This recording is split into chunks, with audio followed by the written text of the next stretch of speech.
Redzējāt? Latvijas televīzijā no rīta rādīja, kā bioloģiskā govs ar birsti sev kasa muguru. No komentārs tā, vai tiešām viņi tik gudri, ir jau gan gudri. Dzīvniekiem ir instinkti, un viņi klaus tiem saviem instinktiem, un viņi tūlīt arī dara. Atšķirībā no cilvēka. Cilvēkam atnāk tā doma, viņš sāk šaubīties. Tad viņš citiem vēl iestāsta, un tie citi aiziet izdarīt, un viņiem ir labums, un tam, kurš ir tāds liels pļāpa, nekas nesanāk. Tātad jāpārstāj, tik daudz runāt un domāt, būs vairāk jādara. Vai cik vienkārši recepti. Bet tā govs arī vēdera pakasīja, bet tad viņi to birst apgriez otrādi un to darīja ar kātu. Nu, tiem, kam ir mājdzīvnieki, tie saprot, kad suņu un kaķi arī domā. Visi jau domā. Un visi izdomā, kā varētu paēst. Kā varētu ar saimnieku paspēlēties? Vai manipulēt ar saimnieku? No sunīši to ļoti labprot. Viņi tādus bēdīgus actiņus uzstājas. Un tad, ja viņi izdara blēņas, viņi tik vainīgi izskatās, nu kurš te tādam rāsies? Nu nerāsies taču. Mēs neatšķiramies no dzīvniekiem. Ne. Tā attīstība nevar būt bez mīlestības. Tā nevar būt bez enerģijas apmaiņas. Kas tad mūs vada un kāpēc mēs dzīvē varam daudz izdarīt vai neko neizdarīt? Tāpēc, ka mēs paši nīcimam ārā to, ko Dievs dod, tā ir dzīvības enerģija. Paši.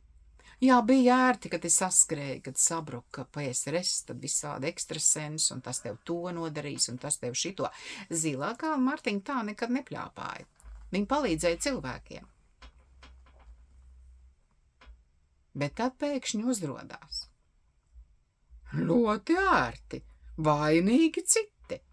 Nē, katrs pats to savu dzīvu veido.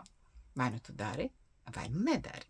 Bet ja tu esi skaudīgs, nenovīdīgs, tad tev tādi paši ļautiņi līdīs apkārt un pielips. Viss ir atkarīgs, kāda esam mēs paši. Un arī tagad ir ārkārtīgi svarīgi, ko jūs domājat.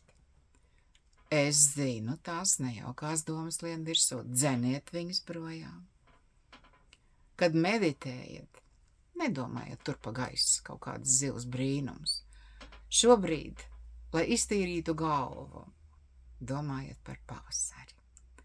Par to, ka plauks pumpuri un mazas lapiņas. Debesis jau brīžiem tagad ir ļoti zilas, un viņas arī būs zilas. Un par to, ka mostās daba. Nu, tur zem sniega jau tik tā kustība jau notiek. Tur mazī četrkājainīši skrien, nepavēlti sunīts ieklausās zem sniega, kaķīts arī vēl klāt netiek. Nu, cik nu var putnu barotavā putnus pavērot. Nu, mans runcīts Otello spēja uzrāpties putnu barotavā un tur tā pasēdēt un tos putnus pavērot no augšas. Tā viņam ir izklaide.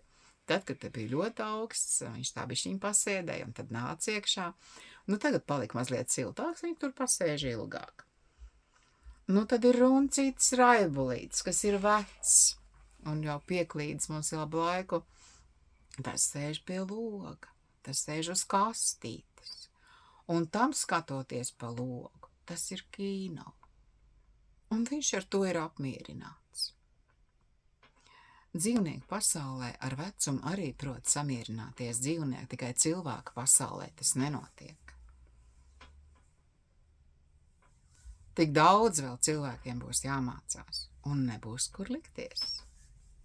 Pastāvēs, kurš mainīsies. Uz priekšu.